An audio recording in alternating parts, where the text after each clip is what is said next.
और इस एक सप्ताह में रिधिमा और अविनाश दोनों की हालत ही बहुत खराब हुई। रिधिमा की हालत ज़्यादा खराब थी क्योंकि न तो उसको अविनाश का बनाया हुआ नॉनवेज मिल रहा था, जिसकी उसे हमेशा ही तलब लगती रहती थी, और ना ही अविनाश के साथ संभोग।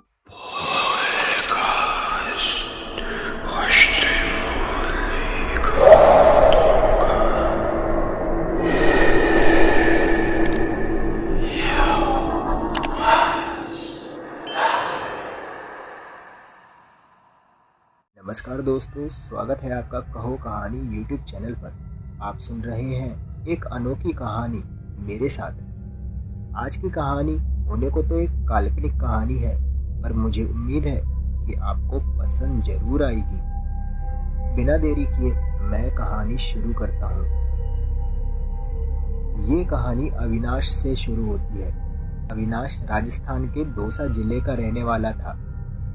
हाल ही में उसने अपनी पढ़ाई पूरी की थी, जिसके बाद वो दिल्ली में एक कंपनी में असिस्टेंट इंजीनियर की जॉब कर रहा था।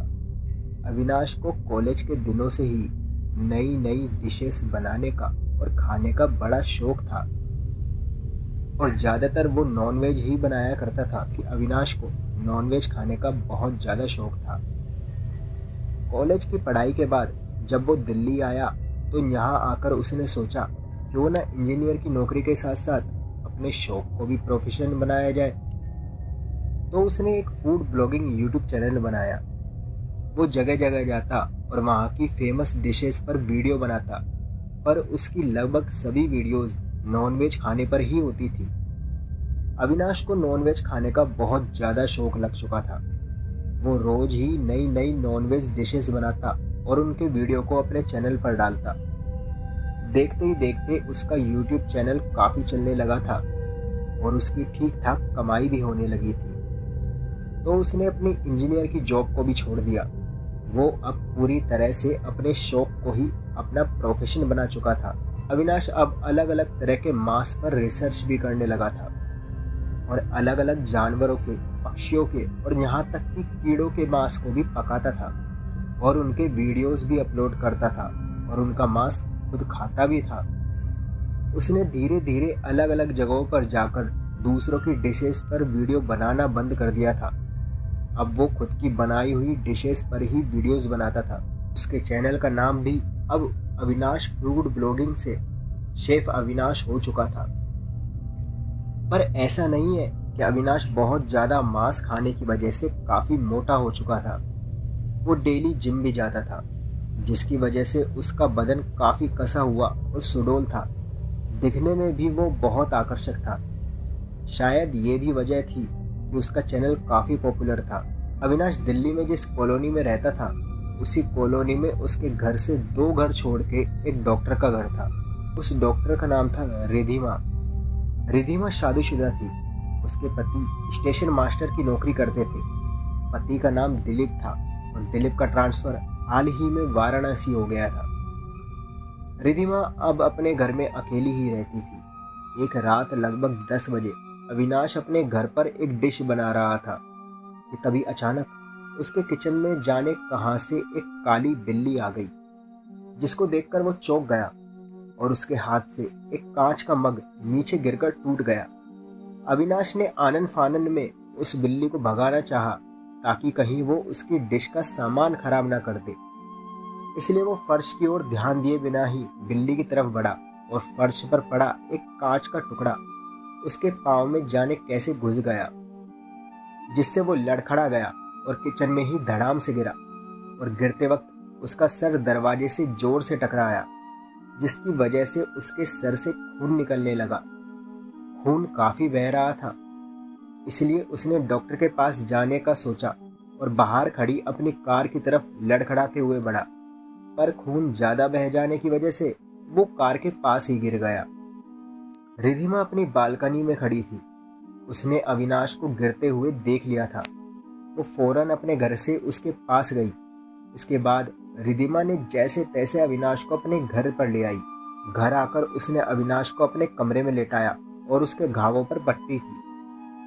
अभी इतना खून नहीं बहा था कि अविनाश बेहोश ही हो जाता, क्योंकि सही समय पर ही उसको इलाज मिल गया था। अविनाश ने रिधिमा को थैंक्स कहा और जाने लगा, पर रिधिमा ने कहा, अभी दर्द हो रहा होगा, तुम अभी कुछ देर यहीं आराम करो। रिधिमा दूसरे कमरे में चली गई। अविनाश को पता ही नहीं चला कि कब उसकी आंख लग गई और फिर वो सुबह तब जागा जब रिधिमा उसके लिए कॉफी लेकर आई। अविनाश ने कॉफी के गिलास को थामते हुए कहा कि माफ करिए, मेरी वजह से आपको काफी तकलीफ हुई। पर रिधिमा ने बड़ी नम्रता से उसे समझाया कि वो डॉक्टर है और जरूरतमंद को इलाज देना उसका फर्ज है। इसके बाद अविनाश अपने घर जाने लगा। जाते जाते उसने रिधिमा से पूछा, मैडम आपकी फीस? रिधिमा ने कहा, इसकी जरूरत नहीं है, तुम मेरे पड़ोसी हो और इतना तो चलता है। पर अविनाश ने काफी जोर दिया तो रिधिमा ने कहा कि तुम वही यूट्यूबर शेफ अविनाश हो ना, तो कभी कोई अच्छी सी डिश बना के खिला देना, वही मेरी फीस होगी। वैसे भी मुझे नॉनवेज बहुत पसंद है।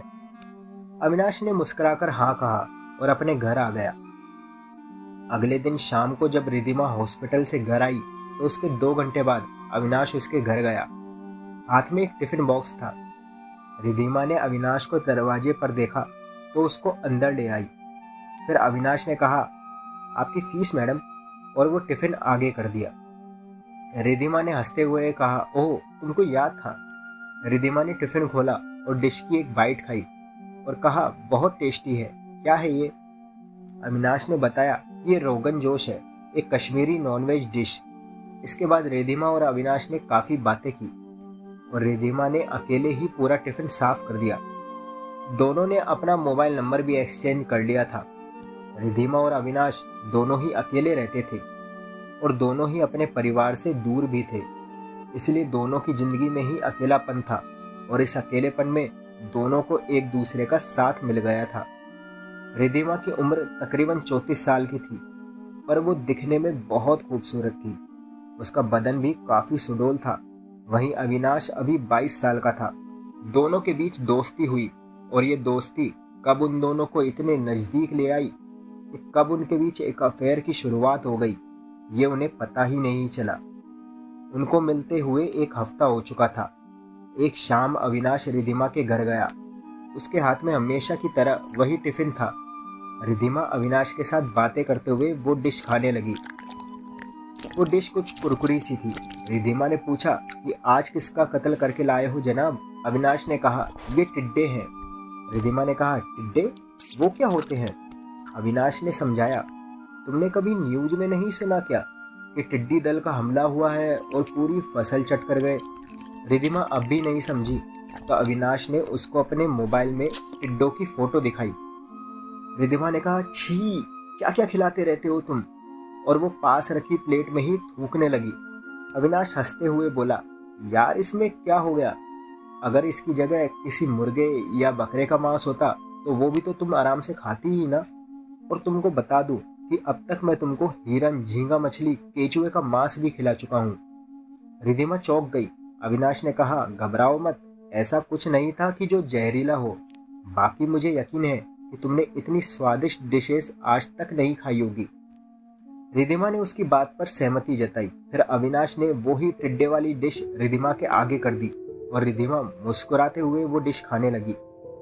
रिधिमा को या तो अब अविनाश की तरह ही मांस खाने का शौक लग चुका था या फिर वो अविनाश को चाहने लगी थी, जिसकी वजह से वो मना नहीं कर पाई। खाते खाते रिधिमा के होठों के नीचे कुछ चिपक गया था। अविनाश ने उसको अपने हाथ से हटाना चाहा और हटाते हटाते उसके होठों को छूने लगा। रिधिमा को अविनाश के छूने से जाने क्या हुआ, वो मदहोश होने लगी। अविनाश भी रिधिमा की हालत समझ गया था। उसने रिधिमा को अपनी बाहों में भर लिया और अपने सीने से लगा लिया। इसके बाद होठों से रिधिमा के होठों को चूसने लगा और उसके बाद वो उसके गर्दन पर चूमने लगा। रिधिमा मदहोशी में आवाजें निकालने लगी। अविनाश चूमते हुए अपने हाथ से रिधिमा के स्तनों को दबाने लगा।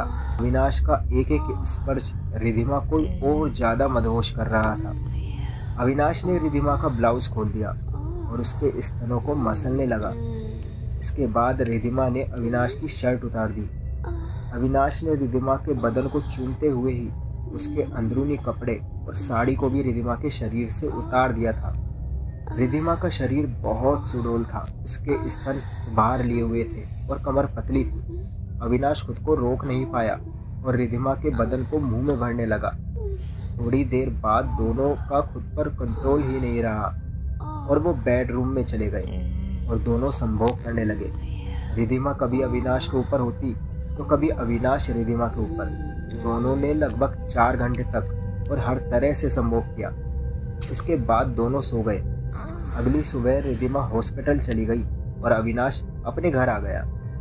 अविनाश पूरे दिन रिधिमा के ख्यालों में ही खोया रहा और रिधिमा भी पिछली रात को भूल नहीं पाई थी। दोनों पूरे दिन व्हाट्सएप पर बातें करते रहे। शाम को रिधिमा ने व्हाट्सएप पर ही अविनाश से पूछा कि आज क्या खिलाओगे। अविनाश ने आज तीतर के मांस की डिश बनाई थी और रिधिमा के लिए वो ही ले गया। रिधिमा ने पहले तो वो डिश खाई और उसके बाद अविनाश पर खुद ही टूट पड़ी और दोनों फिर संभोग करने लगे। अब तो ये रोज का ही हो गया था। अविनाश रोज रिधिमा के लिए अलग अलग तरह का मांस पका कर लाता और दोनों साथ में ही खाते और संभोग करते।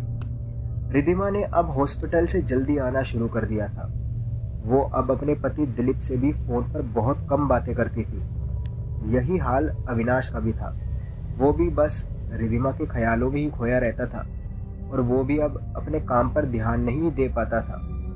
दोनों की मांस खाने की और संभोग करने की हवस इस कदर बढ़ती जा रही थी कि वो दोनों ही बस शाम का इंतजार करते। दोनों ही काफी सारे जानवर, पक्षियों का, कीड़ों का मांस खा चुके थे। अविनाश के हाथों में तो जैसे जादू था। वो चाहे कैसा भी मांस हो उसको इतने अच्छे से पकाता था कि जो भी डिश वो बनाता वो बेहद स्वादिष्ट लगती थी। अविनाश ने कुत्ते, खरगोश, टिड्डे, चमगादड़, यहाँ तक है कि कबूतर, सुअर, गधा और ऊंट और जाने किन किन का मांस भी पकाकर रिधिमा के साथ खाया था। एक दिन रिधिमा का कॉल अविनाश के पास आया और उसने बताया कि कुछ दिन अब हम मिल नहीं पाएंगे क्योंकि दिलीप आ रहा है। शाम को ही दिलीप वापस आ गया। उसकी छुट्टियां 1 सप्ताह की थी और इस 1 सप्ताह में रिधिमा और अविनाश दोनों की हालत ही बहुत खराब हुई। रिधिमा की हालत ज़्यादा खराब थी क्योंकि न तो उसको अविनाश का बनाया हुआ नॉनवेज मिल रहा था जिसकी उसे हमेशा ही तलब लगती रहती थी और ना ही अविनाश के साथ संभोग। दिलीप रिधिमा का बर्ताव देखकर काफी परेशान था। उसने पूछा भी कि क्या हुआ है तुम्हें, तुम आजकल बहुत बेचैन रहती हो। पर रिधिमा ने उसे कुछ नहीं बताया। उसने खाना पीना भी छोड़ दिया था। एक रात दिलीप का मूड कुछ रोमांटिक था। जब रिधिमा बेडरूम में उसके पास सोने के लिए आई तो उसने रिधिमा को बाहों में भर लिया। रिधिमा भी हवस की भूखी तो थी ही। दोनों संभोग करने लगे। संभोग करते करते रिधिमा दिलीप के बदन को काटने लगी। दिलीप को लगा कि रिधिमा को शायद इस तरह का संभोग पसंद होगा, इसलिए वो एंजॉय करने लगा। और तभी रिधिमा ने उसके सीने से एक मांस का टुकड़ा दांतों से पकड़कर अलग कर दिया। दिलीप जोर से चीखा और चिल्लाया, तुम पागल हो गई हो क्या, ये क्या किया। और उसने तुरंत घर में रखे फर्स्ट एड बॉक्स से दवाई निकालकर अपने घाव पर लगाया। रिधिमा ने उससे माफी मांगी पर दिलीप दूसरे कमरे में जाकर सो गया। अगली सुबह वो वापस लखनऊ जाने के लिए तैयार हो रहा था। जब वो तैयार होकर अपने सामान के साथ नीचे आया तो रिधिमा उससे माफी मांगने लगी। दिलीप ने उससे कहा कि कोई बात नहीं, कभी कभी हम भावनाओं में इतने बह जाते हैं कि होश ही नहीं रहता, इसलिए हो जाता है ऐसा। इनफैक्ट इसके बाद जो मैंने व्यवहार तुम्हारे साथ किया उसके लिए मैं तुमसे माफी मांगता हूँ। इसके बाद दिलीप चला गया। दिलीप के जाते ही रिधिमा ने अविनाश को मैसेज किया कि आज शाम आ जाना और हाँ, आज कुछ ऐसी डिश लाना जो आज तक ना खाई हो, जिसका स्वाद सबसे अलग हो। अविनाश ने जब मैसेज पढ़ा तो वो सोचने लगा कि अब कौन सा ऐसा मांस लाए जो रिधिमा ने ना खाया हो। तो फिर उसने सोचा कि आज वो खुद का मांस ही रिधिमा को खिलाएगा। इसके बाद वो सोचने लगा कि वो खुद का मांस कैसे काट कर अलग करेगा। उसने कुछ वीडियोस यूट्यूब पर देखे जिसमें डॉक्टर मरीज का ऑपरेशन कर रहे थे। इसके बाद वो रिधिमा के हॉस्पिटल गया और रिधिमा से मिला। कहा कि उसको एक एनेस्थीसिया चाहिए, एक सर्जिकल ब्लेड और सर्जिकल धागा चाहिए। साथ ही ऑपरेशन का थोड़ा बहुत और सामान उसने रिधिमा से मांगा। रिधिमा ने उससे पूछा कि उसको ये सब क्यों चाहिए, पर अविनाश ने उसको वजह नहीं बताई। फिर रिधिमा ने हॉस्पिटल के मेडिकल स्टोर से ही उसको अपनी बनाई पर्ची से ये सारा सामान दिलवा दिया। अविनाश घर आ गया और उसने अपनी दाई जांघ पर पहले तो एनेस्थीसिया का एक इंजेक्शन लगाया और फिर ब्लेड से जांघ पर एक चीरा लगाकर थोड़ा थोड़ा मांस काटकर बाहर निकाला और फिर जांघ पर टाके लगा दिए। अविनाश ने इसके बाद खुद के मांस और बतख के एक उबले अंडे के साथ एक डिश बनाई और शाम को रिधिमा के घर ले गया। अविनाश जैसे ही रिधिमा के घर गया, रिधिमा ने दरवाजा खोलते ही उसके हाथ से सबसे पहले टिफिन लिया और सोफे पर बैठकर वो डिश खाने लगी। अविनाश उसके पास बैठा और बोला, अरे आराम से, ये डिश कहीं भागी नहीं जा रही। रिधिमा ने कहा, तुम नहीं जानते, कब से मैं तुम्हारी बनाई डिश खाने के लिए तड़प रही थी।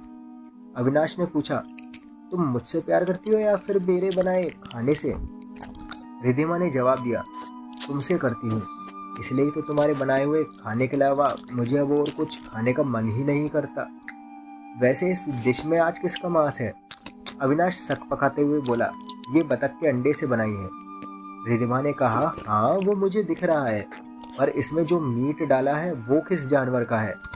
अविनाश ने कहा कि वो किसी जानवर का नहीं है, मेरा खुद का है। अविनाश ने अपना पैर रिधिमा को दिखाया।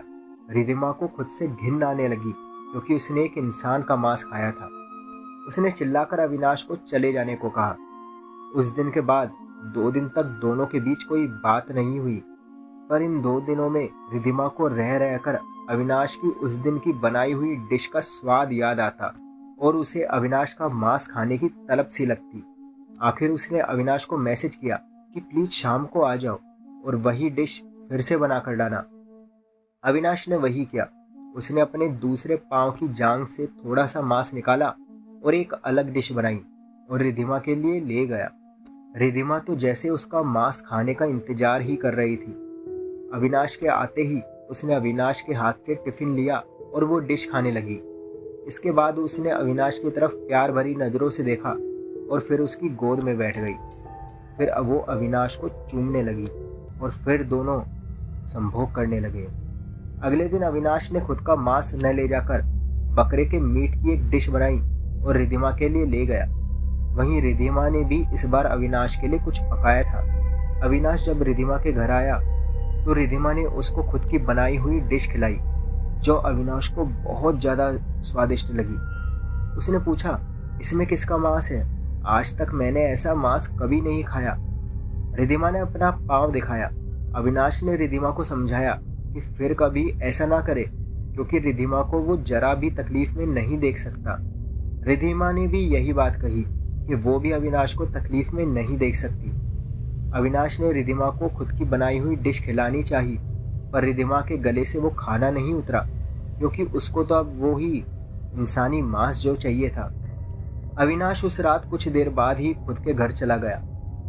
दोनों परेशान रहने लगे और 1-2 दिन तक नहीं मिले, ना ही कोई मैसेज किया, ना कोई कॉल। फिर अविनाश ने ही एक सुबह रिधिमा को कॉल किया और कहा, रिधिमा तुमको अपना मांस मुझे नहीं खिलाना था, मुझे बार बार उसी मांस की तलब लग रही है। यही बात रिधिमा ने भी कही कि उसको भी अविनाश का मांस खाना है। रिधिमा ने कहा कि असल में उन दोनों ने बहुत बड़ी गलती कर दी है क्योंकि अब उनकी भूख इंसानी मांस से ही शांत हो सकती है। रिधिमा ने समझाया कि शायद तुमको पता नहीं है कि अगर कोई इंसानी मांस खा लेता है तो वो आदमखोर हो जाता है। अविनाश ने भी उसकी बात से अपनी सहमति जताई। रिधिमा ने कहा, पर इस तलब को शांत करने के लिए हम एक दूसरे का मांस नहीं खा सकते और फिर ये जरा सा मांस खाने से तो और ज़्यादा तलब लगती है। मुझे लगता है अगर हमें एक बार जी भर के बहुत सारा इंसानी मांस खाने को मिल जाए तो शायद हमारी ये भूख, ये पागलपन शांत हो जाएगा। अविनाश ने सुझाव दिया कि क्यों न रिधिमा अपने हॉस्पिटल के मुर्दाघर की किसी ताजी लाश से मांस काट कर ले आए, पर रिधिमा ने मना किया और बताया कि वहाँ हर जगह सिक्योरिटी कैमरा लगे हुए हैं तो ये नहीं हो सकता। फिर अविनाश ने कहा कि वो कुछ इंतजाम कर लेगा और आज देर रात को इंसानी मीट के साथ ही रिधिमा के घर आएगा। इसके बाद अंधेरा होते ही अविनाश एक सूटकेस के साथ घर से निकल गया। उसने कुछ दूरी पर एक ऑटो को रोका और उसके साथ एक सुनसान जगह पर चला गया। वहां जाकर वो पीछे की सीट से उठा और एक बड़े चाकू से ऑटो ड्राइवर की गर्दन पर वार किया। ऑटो ड्राइवर की वहीं मौत हो गई। फिर अविनाश ने उसके पेट, उसके हाथ और उसकी जांघ से मांस निकाला और सूटकेस में जो पॉलिथीन लाया था उसमें पैक कर वापस सूटकेस में रख लिया। इसके बाद उस ऑटो ड्राइवर की अधकटी लाश को वहीं छोड़कर सूटकेस के साथ भाग गया और अपने घर आ गया। अविनाश ने उस जगह पर ऑटो में आने से पहले ही आकर अपनी कार वहां खड़ी कर दी थी, इसलिए जल्दी से घर आने में उसको कोई दिक्कत भी नहीं हुई। घर आकर उसने उस मांस की डिश बनाई और रिधिमा को कॉल किया और कहा कि आज रात वो उसके घर आए। रिधिमा तो वैसे ही तलब की वजह से बेचैन थी, वो फौरन घर से निकली और अविनाश के घर आ गई। रिधिमा के आते ही दोनों अविनाश के पकाए इंसानी मांस के मीट पर टूट पड़े। दोनों जानवर की तरह खा रहे थे। दोनों का पेट तो कब का भर गया था, पर मन अब भी नहीं भरा। जाने कैसी तलब थी जो शांत ही नहीं हो रही थी। दोनों इतने बेचैन थे कि मांस खाने के बाद एक दूसरे के होठों को काटने लगे और संभोग करने लगे, और इसके बाद वो दोनों सो गए। अगली सुबह रिधिमा और अविनाश जब जागे तो उनको फिर से इंसानी मांस की भूख लगने लगी। अविनाश कहने लगा कि इतना सारा मांस खाने के बाद तो ये तलब मिट जानी चाहिए थी, पर अब तो ये और ज़्यादा बढ़ गई है। रिधिमा भी बेचैन थी। तभी अविनाश ने कहा कि मैं उस ऑटो ड्राइवर का बाकी बचा मांस भी ले आता हूँ। रिधिमा ने उसको रोका और बताया कि अब तक वहाँ पुलिस आ चुकी होगी और लाश को ले जा चुकी होगी। दोनों को समझ नहीं आ रहा था कि क्या किया जाए। दोनों की बेचैनी बढ़ती ही जा रही थी। जैसे तैसे उन्होंने दिन तो निकाल लिया, पर शाम होते ही उनकी हालत और ज़्यादा खराब होने लगी। अब उनसे तलब सहन नहीं हो रही थी। दोनों अपने हाथों को काटने लगते तो कभी अपने पैरों को। दोनों बिल्कुल पागल हो चुके थे। कुछ देर बाद रिधिमा ने अविनाश के होठों को चूमना शुरू कर दिया और चूमते चूमते दोनों एक दूसरे के होठों को चबाने लगे। इसके बाद दोनों ने एक दूसरे के कपड़े उतारे और संभोग करने लगे। उनको लगा कि कुछ आराम तो मिलेगा, पर उनकी तलब बढ़ती ही जा रही थी। तभी अविनाश ने रिधिमा के सीने को मुंह में भरा और चबा डाला। रिधिमा को दर्द तो हुआ, पर उसको भी इंसानी मांस की ऐसी भूख थी जिसकी वजह से उसको ज़्यादा दर्द का एहसास नहीं हुआ, और उसने भी अविनाश के सीने से मांस का टुकड़ा खा लिया। दोनों अब जानवरों की तरह एक दूसरे के शरीर को जगह जगह से नोच कर खा रहे थे। चारों तरफ खून ही खून था। रिधिमा ने तभी अविनाश के पेट से मांस चबाकर अलग कर दिया और अविनाश ने रिधिमा के गले को अपने दांतों से चबाने लगा और वहां से मांस का टुकड़ा अलग कर खाने लगा। वो उस टुकड़े को खाकर जैसे ही मांस खाने के लिए रिधिमा की तरफ मुड़ा तो देखा कि रिधिमा मर चुकी थी। ये देखकर अविनाश होश में आया। उसने चारों ओर नजर घुमाई। चारों ओर का हाल देखकर वो चीखने लगा और थोड़ी देर बाद उसकी मौत हो गई, क्योंकि उसका भी बहुत ज़्यादा खून बह चुका था। 5 दिन तक उन दोनों की लाश उसी कमरे में पड़ी रही और सड़ती रही। इसके बाद जब पड़ोसियों को घर से बदबू आने लगी और दरवाज़ा नॉक करने के बाद भी जब किसी ने दरवाज़ा नहीं खोला तो पड़ोसियों ने पुलिस को बुलाया। फिर पुलिस के साथ दरवाज़ा तोड़कर जब कुछ पड़ोसी घर के अंदर गए तो अंदर का नज़ारा देखकर सब सन्न रह गए। दोस्तों, आपने भी सुना होगा कि जब कोई मांसाहारी जानवर इंसानी मांस को चख लेता है तो वो आदमखोर हो जाता है। उसको फिर किसी और जानवर का मांस अच्छा ही नहीं लगता, फिर उस जानवर को मारना ही पड़ता है। शायद यही अविनाश और रिधिमा के साथ हुआ। आपकी क्या राय है? हमें कमेंट में बताइए।